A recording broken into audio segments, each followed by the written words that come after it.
हमारे गुरु दादा भगवान गीता भगवान अम्मा जी को हमारा दंडवत प्रणाम है, कोटि कोटि नमन है। उन भोगों की कामना द्वारा जिनका ज्ञान हरा जा चुका है, वह लोग अपने स्वभाव से प्रेरित होकर उस नियम को धारण करके अन्य देवताओं को भजते हैं, अर्थात पूजते हैं। अब भगवान कह रहे हैं कि हम लगे तो भगवान की ओर हैं, पर विवेक ठीक से जागृत न होने के कारण हमारा मन कामनाओं से प्रेरित हो जाता है। हमारे मन में अनेक प्रकार की कामनाएं आ जाती हैं, और जब कामनाएं आ जाती हैं मन में, तो भैया फिर ये कामनाएं दूर होनी चाहिए। किस मंत्र से दूर होंगी, किस देवता से दूर होंगी, किस उपाय से दूर होंगी। हम अनेकों तरह के उपाय करते हैं, कामनाएं करते हैं। इसमें तो खास करके देवताओं के लिए लिखा है कि देवताओं से वो मतलब भगवान पूजा करता है देवताओं की, कि भगवान मेरे मन में ये कामना आ गई है, अब आप इसको पूरा करो। देखिए, अब भगवान के शरण तो रहे नहीं, देवताओं के शरण हो जाते हैं। हनुमान जी मेरी इच्छा पूरी करेंगे, देवी माता मेरी इच्छा पूरी करेंगी, बहुत सारे होते हैं वो मेरी इच्छा पूरी करेंगे। तो भगवान कह रहे हैं या तो आप सब में भगवान देखिए, तो कोई बात नहीं है। पर अगर आप उस देवता की उपासना कर रहे हैं, तो भगवान कह रहे हैं देता तो मैं ही हूँ, चाहे उस देवता को पूजो चाहे किसी को पूजो, देता तो मैं ही हूँ। पर वो ऐसा समझता है कि उस देवता ने दिया, और मैं उसकी उस देवता में श्रद्धा और पक्की करा देता हूँ। अब भगवान यहाँ कामना के बारे में बता रहे हैं कि मनुष्य शरीर जो है वो परमात्मा प्राप्ति के लिए मिला है। अब परमात्मा प्राप्ति के लिए मिले होने के कारण उसमें विवेक है। अब मनुष्य शरीर उस विवेक का आदर न करके, परमात्मा प्राप्ति न करके अपनी कामनाओं की पूर्ति में लग जाता है। अब देखिए, चले तो थे भगवान की तरफ, पर जब भगवान की तरफ कोई चलता है तो उसके मन में कोई कामना नहीं होती है। वो बहुत ही सिंपल, बहुत ही मतलब आइडियलिस्टिक और बहुत ही सिंपल तरह से चलता है। मेहनती होता है, कम इच्छाएं होती ही नहीं है उसकी, बस उसको सत्संग करना है और सबके हित के लिए जीना है, दो ही बातें होती हैं। धीरे धीरे मान बढ़ाई होने लगती है, धन आने लगता है, तो मन में कामनाएं आने लगती हैं। किसकी? मेरी और मान बढ़ाई हो और धन मिले, और वो धन उसका और चीज़ों में खर्च होने लगता है। जैसे आपने देखा होगा कि लोगों के आश्रम बनने लगते हैं, उनका स्टैंडर्ड ऑफ गिविंग नहीं बढ़ता, स्टैंडर्ड ऑफ लिविंग बढ़ने लगता है। तो गुरु कहते हैं कि जरा बहुत सावधानी की राह है। माया कब आ जाती है? माया क्या है? कंचन, कामनी और कीर्ति, ये तीन माया के पिटफॉल्स हैं। कंचन माने पैसा, कंचन कामनी और कीर्ति, स्त्री, और कीर्ति मान बढ़ाई। तो ये तीनों आ जाती है रास्ते में और मनुष्य को गिरा देती है।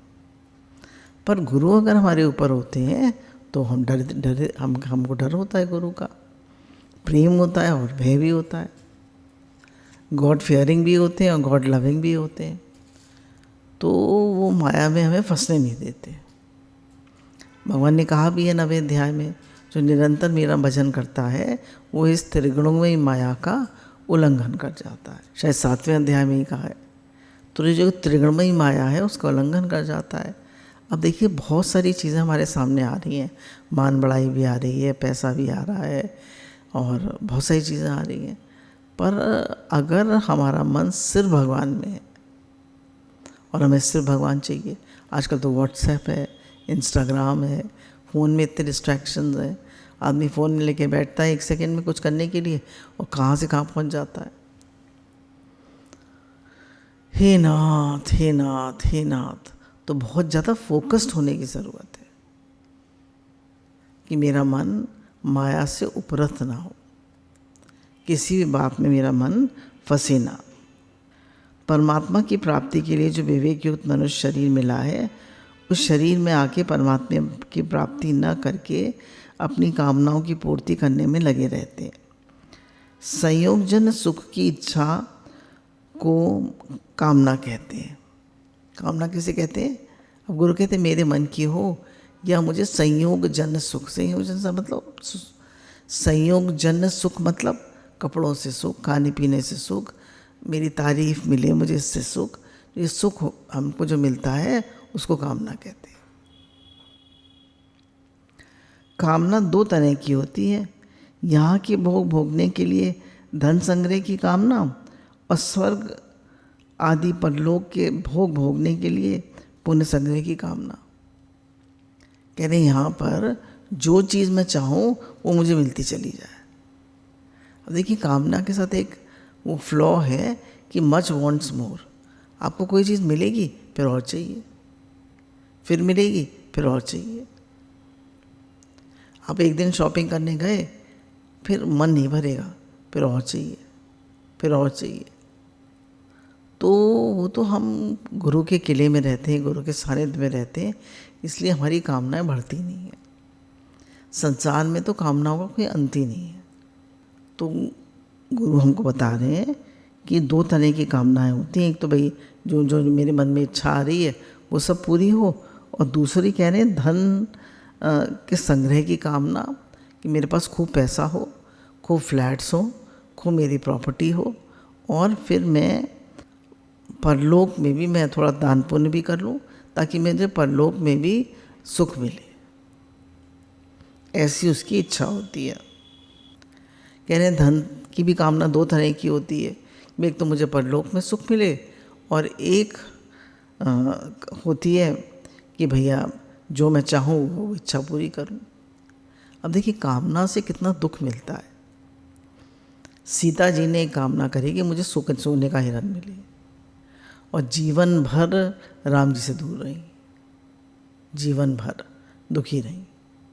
रावण ले गया उन्हें उठाकर, उसने अशोक वाटिका में रही, और कितना राम जी ने उनको मतलब फिर लेकर आए, और कितनी लड़ाई झगड़ा हुआ, तब वो उसको लेकर आए, थोड़े दिन उनके साथ रहीं, और फिर धोबी ने इल्ज़ाम लगा दिया कि ये तो रावण के घर में रही हैं, और फिर उनको वन में जाना पड़ा, जबकि गर्भवती थी, लव कुश होने वाले थे।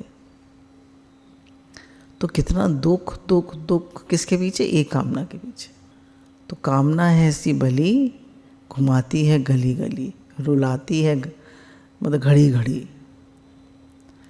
तो कामना के चक्कर में तो पड़ना ही नहीं चाहिए। मन में एक कामना आती है, अपने मन से कहते नो नहीं, तो एक कामना आती है, एक को पूरी करते हैं, दूसरी खड़ी हो जाती है, फिर तीसरी खड़ी हो जाती है।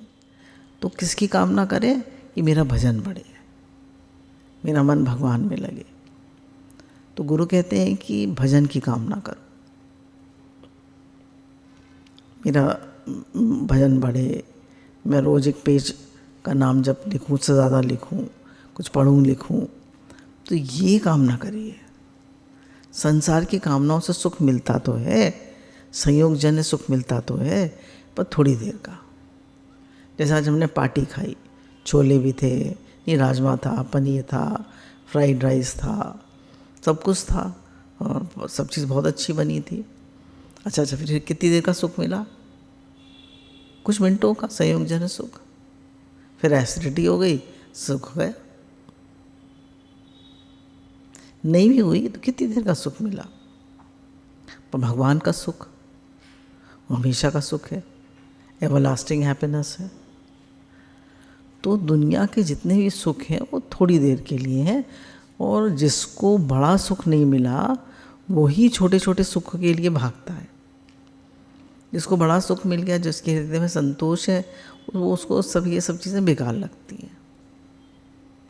उसको थोड़े में ही संतोष हो जाता है।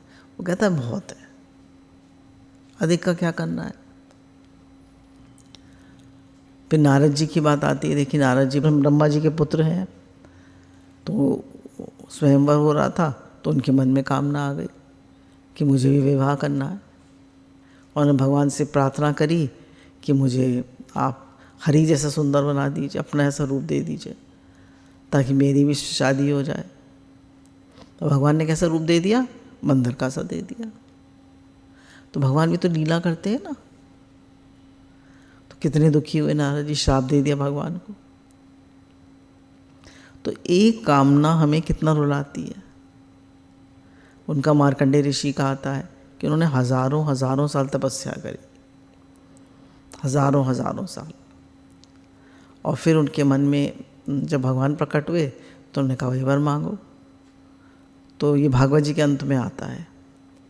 तो उन्होंने कहा कि मैं भगवान आपकी माया को देखना चाहता हूँ। भगवान को बहुत बुरा भी लगा कि इतनी तपस्या करी, इतनी तपस्या करी, और फिर क्या मांग रहा है कि मैं आपकी माया को देखना चाहता हूँ। भगवान ने कहा, लो अच्छा भी दिखाता हूँ अपनी माया। थोड़ी देर तो ध्यान में बैठे रहे। फिर उनको ऐसा लगा कि पूरी पृथ्वी जो है वो जलमग्न हो गई और वो उस जल में गोते लगा रहे हैं, और वहाँ पर राक्षस और सब लोग लड़ रहे हैं।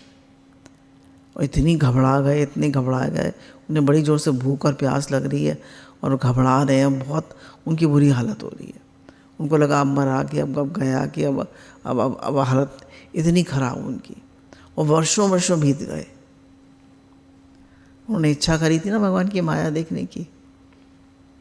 फिर उन्होंने देखा अचानक कि भगवान के जो है पीपल के पत्ते पे भगवान बैठे हुए हैं, इतने सुंदर, इतने सुंदर। भगवान अपना अंगूठा चूस रहे हैं पैर का। तो उन्होंने भगवान को पकड़ने की कोशिश करी, तभी तक उन्होंने देखा भगवान ने मुंह खोला और भगवान के पेट में चले गए।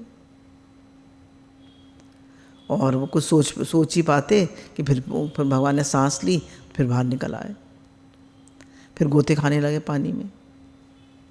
तो फिर उन्होंने बहुत भगवान से प्रार्थना करी कि भगवान मैंने बहुत गलती करी कि मैंने आपकी माया को देखने की इच्छा करी। तो कह रहे हैं भगवान के अलावा कभी कोई इच्छा नहीं करनी चाहिए।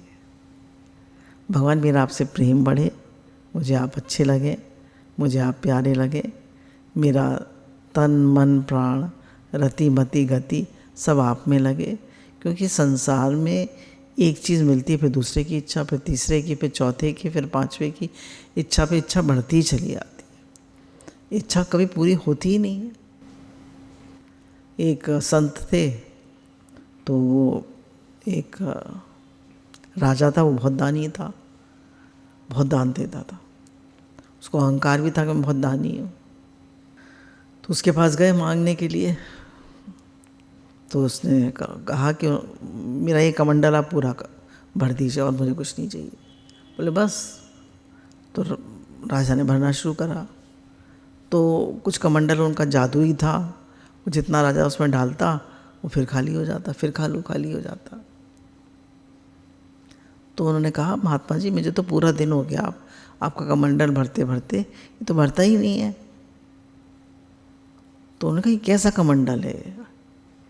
तो उन्होंने कहा, ये तेरा अंतःकरण है, ये मनुष्य का अंतःकरण है। इसको जितना दो, मच वांट्स मोर। कामना का त्याग तो हो सकता है, पर कामना पूरी किसी की नहीं हो सकती। हमेशा इस बात को याद रखिए, कामना का त्याग तो हो सकता है, पर कामना पूरी किसी की नहीं हो सकती। तो हम त्याग तो कर सकते हैं कि भगवान मुझे कुछ नहीं चाहिए, बस आप प्यारे लगे, आप अच्छे लगे। हर कोई कामना का त्याग करने में स्वतंत्र है, पर कामना पूरी करने में कोई स्वतंत्र नहीं। भैया मुझे गाड़ी मिल जाए, मुझे बड़ा बंगला मिल जाए, मैं CS पास कर लूँ, मैं CA पास कर लूँ, मैं ये कर लूँ, मैं वो कर लूँ, कोई स्वतंत्र नहीं है। कोशिश कर सकता है, पर स्वतंत्र कोई नहीं है। पर मुझे कुछ नहीं चाहिए, मुझे केवल भगवान चाहिए, इसके लिए हर एक कोई स्वतंत्र है। और भगवान सबको मिल सकते हैं, क्योंकि मनुष्य जन्म मिला ही परमात्मा प्राप्ति के लिए है। हम ईश्वर के ही अंश हैं, हम भगवान के ही बच्चे हैं। तो भगवान हमें अवश्य मिलेंगे, अवश्य में मिलेंगे। तो इसलिए कहा कि संसार में सच्ची आनंद, शांति, प्रेम, भरपूरता तो भगवान में ही है। संसार में तो कुछ भी नहीं मिलता। खाली हाथ आए थे, खाली हाथ जाएंगे। मनुष्य खाली हाथ आता है, खाली हाथ जाता है, फिर भी इतनी इच्छाएं। अगर हम देखें तो हमारी अलमारियाँ कपड़ों से भरी हुई हैं, हमारे फ्रिज फल फ्रूट से भरा हुआ है, हमारा किचन बर्तनों से भरा हुआ है। कितना सामान है, कितना सामान। जब पुताई होती है तो कितना सामान निकलता है। फिर भी अगर उससे पैसा मिल जाए, उससे कहा शॉपिंग कर लाओ, तो और कर लाएगा। अगर हमारे हमको कहा जाए कि तुम्हें 10 लाख रुपए देते हैं, जाओ, क्या करोगे इसको? तो पहला मन में थॉट आना चाहिए, मुझे अपने लिए कुछ नहीं चाहिए, मैं इसको सबके हित में लगाऊंगा। तो ये सोच हमें गुरु देते हैं, और कोई नहीं देता दुनिया में। सब लोग कहते हैं अच्छा चलो ज्वेलरी बनवा लेते हैं, चलो कपड़ा बनवा लेते हैं, चलो अपने अपहोल्स्ट्री चेंज करा लेते हैं, सब अपने ऊपर। पर सबके हित के लिए खर्च करेंगे, ये सोच केवल गुरु देते हैं। तो गुरु ही हमें माया से उपराम करते हैं, और गुरु का हमें डर भी होता है। ये तो माया ऐसी, मतलब डांकनी, माया जो डांकनी है, ये हर किसी को निकल जाती है। तो गुरु ही हमको इससे सावधान करते हैं, वो इससे बचाते हैं। कह रहे हैं जब कामना मन में आती है तो क्या है सत्य है, क्या असत्य है, क्या नित्य है, क्या अनित्य है, वो सब, उसका जो विवेक है वो ढक जाता है, वो भूल जाता है सब कुछ, और उस कामना के वशीभूत हो जाता है। विवेक आच्छादित होने से वह समझ ही नहीं पाता कि जिन पदार्थों की कामना कर रहे हैं वे पदार्थ हमारे साथ कब तक रहेंगे, और हम उन पदार्थों के साथ कब तक रहेंगे। जब मनुष्य के मन में कामना आती है तो भूल जाता है कि हम इन पदार्थों के साथ कब तक रहेंगे। भैया कब तक रहोगे? भाई जिस समय मोहन निवास इतना अच्छा मिला हुआ है, कब तक? भाई 70 साल के तो होने को आए, और 80 साल 90 साल, कितने साल जियोगे? हमेशा तो नहीं रहेगा। हमेशा हमेशा रहने वाले भगवान है बस, और कोई हमेशा रहने वाला नहीं है। तो ये समझ, ये सोच हमें गुरु देते हैं। बोले सदा न संग सहेलियाँ, सदा न काला केश, सदा न जग जीवना, सदा न राजा देश। तो कोई भी चीज़ सदा नहीं रहती, केवल भगवान ही सदा रहते हैं। तो उन्हीं से प्रेम करें, उन्हीं में मन लगाएं, बराबर नाम जप करते रहें। नाम जप भी किस लिए करें? किसी इच्छा के लिए नहीं, भगवान आपसे प्रेम बढ़े। और भगवान का नाम जो है वो हमारी सब पाप वासनाओं की जड़ को भी काट देता है। नाम जप में इतनी ताकत है कि हमारी पाप वासनाओं की जड़ को भी काट देता है। हमारे मन में पाप वासना उठती नहीं है, मन लगे न लगे, अच्छा लगे न लगे, फिर भी नाम जपते रहिए। हे नाथ हरे कृष्ण हरे कृष्ण हरे कृष्ण हरे कृष्ण कृष्ण कृष्ण हरे हरे, हरे राम राम राम हरे हरे। कोशिश करके हर समय नाम जपते रहिए, और भगवान से कहते रहिए, हे नाथ आपको भूलूं नहीं, हे नाथ आप प्यारे लगे, हे नाथ मेरा तन मन प्राण रति मति गति आप में लगे। संकल्प की सृष्टि है। As you think so you become, as you think so experience. संकल्प की सृष्टि है, तो कम से कम अच्छा तो सोच सकते हैं हम। और बार बार कहें, जब जब याद आए तब कहें, सबका भला हो, सबका भला हो, सब निरोग हो, सब स्वस्थ हो, सबका कल्याण हो, सबकी भक्ति बढ़े, सबका मन भगवान में लगे। हे नाथ हे नाथ हे नाथ हे नाथ, सबका अंतःकरण शुद्ध हो, सबके भाव शुद्ध हो। जब सूर्य को जल चढ़ाने जाते हैं तो कुछ कुछ मनुष्य कहता ही है, हाँ, तो पहले तो शुक्राना मानते हैं सूर्य देवता का, फिर सूर्य देवता से कहते हैं सबका भला हो, सबका भला हो, सब निरोग हो, सब स्वस्थ हो, सबका कल्याण हो, सबका मंगल हो। देखिए, सबके भले में आपका भला भी निहित है। तो जब आप ऐसा कहते हैं सबका भला हो, तो कितना पुण्य बन जाता है आपका। इसलिए नहीं हम कहते सबका भला हो कि आपका पुण्य बने, पर बन जाता है। तो गुरु कहते हैं कि कामना करने के बजाय अच्छे विचार रखो, सबके लिए अच्छी वाइब्रेशंस भेजो। हमारी वाइब्रेशंस, हमारे थॉट्स, हमारे भाव, हमारे विचार अच्छे होते हैं तो हमारा हर बॉडी का सेल खुश होता है। उसकी इंटेलिजेंस, हर सेल में इंटेलिजेंस है। Every cell has its own intelligence. देखिए, लंग्स का सेल जो है वो अलग है, हार्ट का सेल अलग है, किडनी का सेल अलग है, स्टमक का सेल अलग है। जब आप खुश होते हैं तो हर सेल खुश होता है। जब आपके अंदर सबके हित का भाव होता है, प्रेम का भाव होता है, तो सब सेल्स के अंदर वो भाव होता है। आपकी बॉडी के जितने सेल्स हैं वो ऐसे हैं जैसे पूरी एक universe, millions and millions of cells in the body.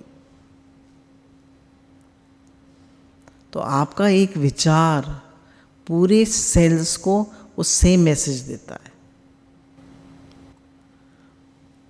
Same message.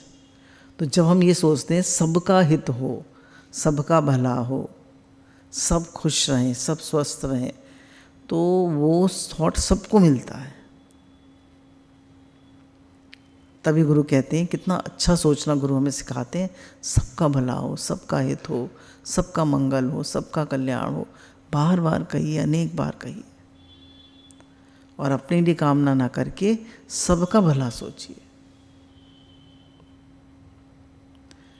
मेरा जीवन विराट जीवन हो, मुझे गुरु मिले हैं, मुझे सत्संग मिला है, और मेरा जीवन एक महान जीवन हो।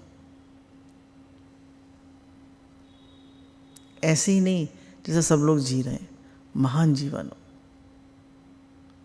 मैं सबके हित के लिए जी सकूं, मेरा भगवान से अनन्य प्रेम हो। जब गर्म हवा ऊपर उठती है तो ठंडी हवा उसकी जगह ले लेती है।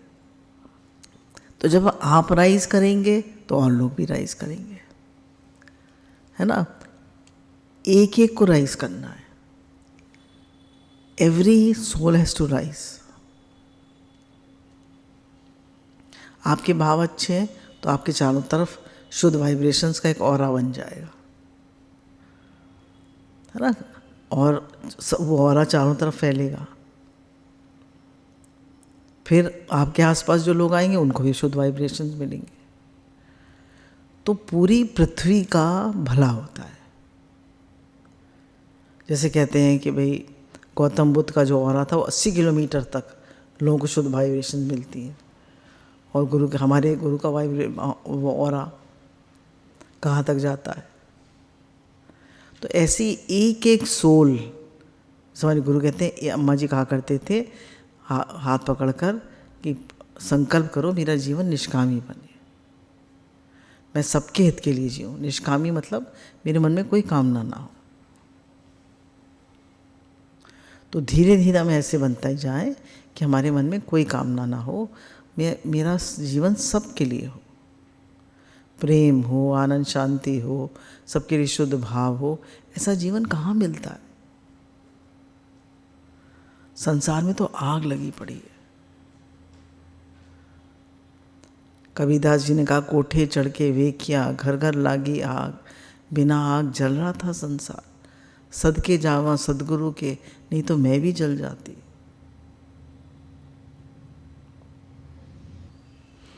और भगवान कह रहे हैं, कामनाओं के कारण विवेक ढक जाने से वे अपनी प्रकृति से नियंत्रित रहते हैं, अर्थात अपने स्वभाव के परवश रहते हैं।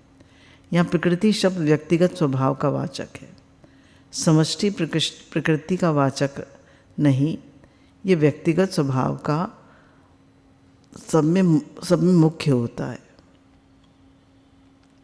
परंतु इस स्वभाव में जो दोष हैं उनको तो मनुष्य छोड़ ही सकता है। अगर उन दोषों को मनुष्य छोड़ नहीं सकता तो फिर मनुष्य की महिमा ही क्या हुई। कह रहे हर एक मनुष्य का स्वभाव अलग अलग होता है और वो अपने स्वभाव के परवश होता है ना। किसी का बहुत काम करने का स्वभाव होता है, किसी का बहुत बोलने का स्वभाव होता है, किसी का चुप रहने का स्वभाव होता है, किसी का बहुत निष्कामी स्वभाव होता है, किसी के मन में बहुत कामनाएं होती हैं। तो कह रहे हैं हर एक का स्वभाव, हर मनुष्य अपने अपने स्वभाव के परवश होता है, पर उस स्वभाव में जो दोष हैं उनको वो मिटा सकता है। अगर दोषों को नहीं मिटा सकता तो फिर मनुष्य क्या हुआ। मनुष्य मतलब मन का ईश्वर। तो हर मनुष्य अपने स्वभाव को निर्दोष शुद्ध बनाने में सर्वथा स्वतंत्र है। तो हमारा स्वभाव कैसा भी है, देखिए हम कैसे भी आते हैं गुरु के पास, धीरे धीरे हम बिल्कुल हमारा स्वभाव शुद्ध होता चला जाता है। हम निष्कामी बनते जाते हैं, निरिच्छा बनते जाते हैं, मेहनती बनते जाते हैं और हमारा जीवन उन्नत होता चला जाता है। तो कह रहे हैं जो हमारे स्वभाव में दोष हैं, स्वभाव में दोष क्या होते हैं?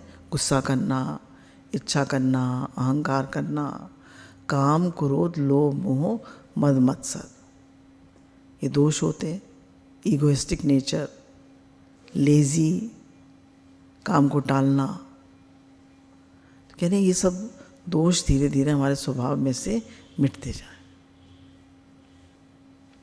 कह रहे हैं जब तक मनुष्य के अंदर कामना पूर्ति का उद्देश्य रहता है तब तक अपने स्वभाव को सुधार नहीं सकता। कह रहे हैं जब तक उसके मन में इच्छाएं रहती हैं तो स्वभाव उसका ज़्यादा नहीं सुधरता, दोष स्वभाव में बने ही रहते हैं। तब तक वह अपने स्वभाव को सुधार नहीं सकता और तभी तक स्वभाव की प्रबलता अपने में निर्बलता दिखती है। परंतु जिसका उद्देश्य कामना मिटाने का हो जाता है वह अपनी प्रकृति यानी स्वभाव का सुधार कर सकता है, अर्थात अपनी प्रकृति की परवशता नहीं रहती। बोले अगर तुम कामना का त्याग कर दो तो तुम्हारा स्वभाव सुधर जाएगा। मेन बात क्या है कि अगर हम कामना का परित्याग कर दें तो हमारा स्वभाव सुधर जाएगा।